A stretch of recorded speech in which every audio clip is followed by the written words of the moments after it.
অনাথের নাথ হয়ে ওর জগতের ত্রাতা হয়ে ও।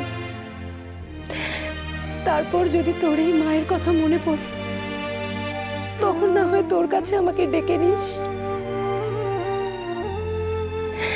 মায়ে ছেলেতে দুজনে মিলে জগৎজননীর পায়ে ঠাঁই নেব। তুই আমাকে যেদিনই ডাকবি, আমি সেদিনই তোর কাছে পৌঁছে যাব লোকনাথ। তোর ডাকের অপেক্ষায় আমি অধীর আগ্রহে অপেক্ষা করে রইলাম রে লোকনাথ। ভালো থাকবো, ভালো থাক।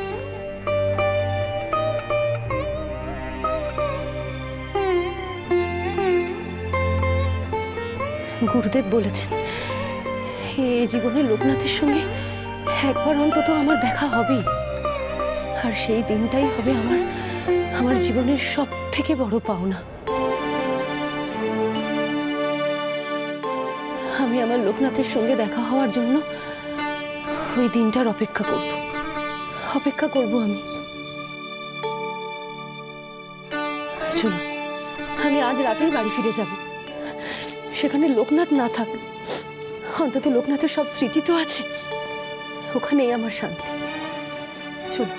কমলা, তোমার এই শরীরে আজকে রাতটুকু না হয় এখানেই। কমলা, তুমি এত দুর্বল শরীরে বাড়ি যেতে পারবে? আমি পারবো গুরু, ঠিক পারবো।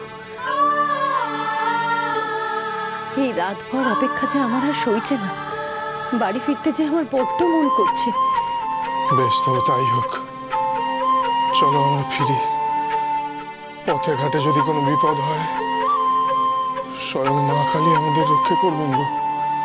চলো।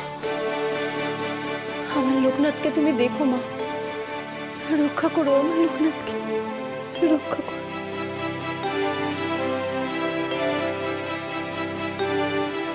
আসি গুরু।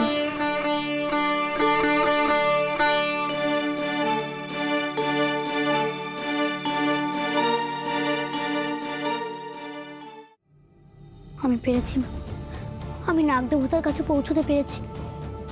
আমি এই মনে নিয়েই ফিরবো।